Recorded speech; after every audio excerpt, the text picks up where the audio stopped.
সুপ্রিয় দর্শক, আসসালামু আলাইকুম। রিফা রান্নার রেসিপি থেকে সবাইকে স্বাগতম। আজ আমি আপনাদের মাঝে শেয়ার করব আটা আর পেঁয়াজ দিয়ে খুবই মজাদার একটি পিঠা রেসিপি।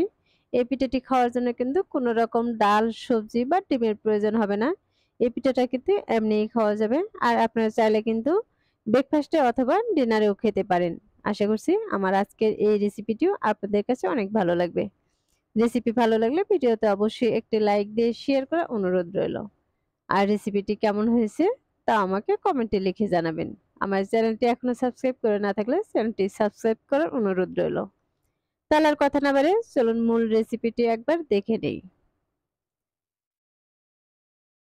আজকের এই রেসিপিটি বানানোর জন্য আমি প্রথমে নিয়েছি ১ কাপ পরিমাণে আটা। আমি এখানে রেসিপিটি কিন্তু খুব বেশি বানাবো না, অল্প করে বানাবো। আর দিয়ে দিচ্ছি সামান্য পরিমাণে লবণ।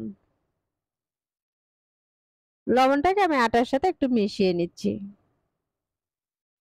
এখন এর মাঝে দিয়ে দিচ্ছি নরমাল পানি। আমি পানিটাকে একবারে দিব না। প্রথমে কিছুটা পানি দিয়ে এগুলোকে মাখিয়ে নিব। তারপরে যদি পানিটা আরো লাগে তাহলে পরে দিয়ে দিব। যেকোনো আটার ডো বানানোর সময় পানিটা কিন্তু একবারে দিতে যাবেন না। পানিটা একবারে দিলে দেখা যাবে পানিটা কিন্তু কমও হতে পারে অথবা বেশিও হতে পারে। তাই অবশ্যই চেষ্টা করবেন এভাবে একটু একটু করে পানি দিয়ে ডোটাকে বানিয়ে নেওয়ার, তাহলে কিন্তু ডোটা পারফেক্ট হবে। আমি ২ থেকে ৩ বার পানি দিয়ে ডোটাকে বানিয়ে নিয়েছি। আর দেখতে পাচ্ছেন ডোটা কিন্তু খুব বেশি নরম হয়নি, আবার কিন্তু খুব শক্তও হয়নি। আমরা রেগুলার যে রুটি বানাই সেরকম একটি ডো বানিয়ে নিয়েছি। এখন এটাকে সাইডে রেখে দিচ্ছি। এখানে আমি আরেকটি বাটি নিয়েছি আর নিয়েছি ১ কাপ পরিমাণে পেঁয়াজ কুচি। আর দিয়ে দিচ্ছি ২ টেবিল চামচ পরিমাণে সুজি। এখন এর মধ্যে দিয়ে দিচ্ছি স্বাদ মতো লবণ, দিয়ে দিচ্ছি ১ চা চামচ লাল মরিচের গুঁড়া, আর দিয়ে দিচ্ছি সামান্য পরিমাণে হলুদের গুঁড়া, দিয়ে দিচ্ছি ১/২ চা চামচ ধনিয়া গুঁড়া। আপনারা চাইলে এখানে কিন্তু আদা রসুনের বাটাটাও দিতে পারেন। আমি আদা রসুনের বাটাটা দিচ্ছি না। আদা রসুন ছাড়াই আমি এটাকে বানিয়ে নিচ্ছি। এগুলোকে ভালোভাবে মাখিয়ে নিয়েছি আর পেস্টটা দেখতে পাচ্ছেন একটু নরম হয়ে এসেছে। আর যে ডোটা বানিয়ে আমি সাইডে রেখে দিচ্ছিলাম সেটা কিন্তু আবারও নিয়ে নিয়েছি। আর নিয়ে এটাকে আবারও ১ মিনিটের মতো এভাবে হাত দিয়ে মথে নিব। এখন কিছুটা পরিমাণের ডো আমি হাতে নিয়ে নিচ্ছি আর হাত দিয়ে চেপে, চেপে একটু গোল করে নিচ্ছি। এই ডোটা কিন্তু খুব বেশি বড় নিব না। আমি এখানে যত বড় রুটি বানাবো তত বড় করে কিন্তু নিয়ে নিচ্ছি। এবার একটি ফিরের উপরে দিয়ে হাত দিয়ে চেপে একটু বড় করে নিচ্ছি আর কিছুটা পরিমাণে শুকনো আটা দিয়ে দিচ্ছি। এবার একটি রুটি বেলা দিয়ে এটাকে বড় সাইজের একটু রুটি বেলে নিব। দেখতে পাচ্ছেন আমি কিন্তু অনেকটা বড় করে রুটিটা বেলে নিয়েছি। এখন যে পেস্টটা আমি মশলা দিয়ে মাখিয়ে রেখে দিয়েছিলাম সেই পেস্টটা আমি এর উপরে দিয়ে দিচ্ছি।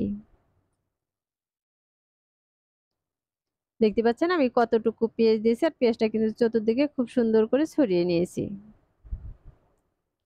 এই পেঁয়াজগুলো কিন্তু খুব মোটা করে দেওয়ার প্রয়োজন নেই। এখন এক পাশ থেকে এরকম করে ভাঁজ দিয়ে নিচ্ছি। আমি ভাঁজটা কিন্তু একটু ওসার করে দিয়ে নিচ্ছি। আমার ভাঁজ দিয়ে নেওয়া হয়ে গেছে। এখন একটি চাকু দিয়ে আমি মাছ বরাবর এরকম করে কেটে নিচ্ছি।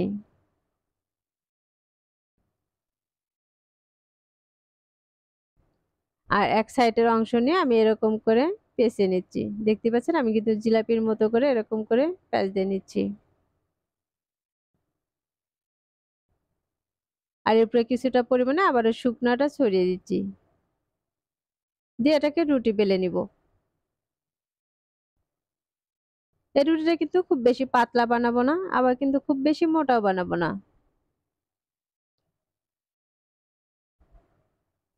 আমি রুটিটা কিন্তু বেলে নিয়েছি আর কতটুকু বড় করে বা পাতলা করে নিয়েছি তা কিন্তু দেখে বুঝতেই পারতেছেন। আমার এই রুটিটা কিন্তু এখন বেলে নেওয়া হয়ে গেছে। এখন এটা ভাজার জন্য চুলায় একটি ফ্রাই প্যান বসিয়ে দিয়েছি। আর এর মাঝে কিন্তু সামান্য পরিমাণে তেল ছিল। পরোটা ভাজতে যেরকম তেল লাগে আমি সেরকম করে কিন্তু তেলটা দিয়ে দিব। যখন এর এক পাশে কালার চলে আসে তখন এটাকে আমি উল্টিয়ে নিচ্ছি। এই পর্যায়ে এসে আমি আরো কিছুটা পরিমাণে তেল দিয়ে দিচ্ছি।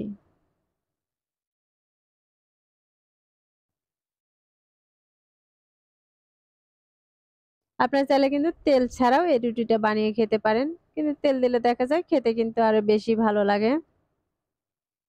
তেল দিয়ে আমি দুপাশে কিন্তু খুব সুন্দর কালার করে ভেজে নিচ্ছি।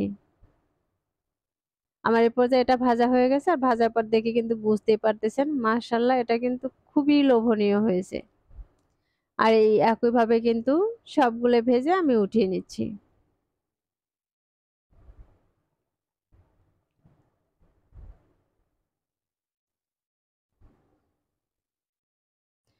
আমি সবগুলো ভেজে এখানে উঠিয়ে নিয়েছি।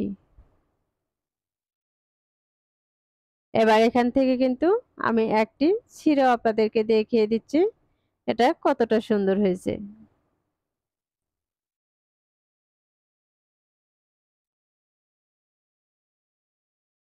এই পিঠাটা কিন্তু আমি মাত্র চুলা থেকে নামিয়ে নিয়েছি আর এটা কিন্তু অনেকটাই গরম রয়েছে।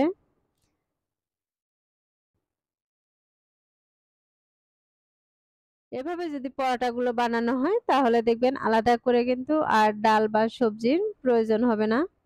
এভাবে শুধু রুটি বানিয়ে নিলেই কিন্তু খেতে পারবেন।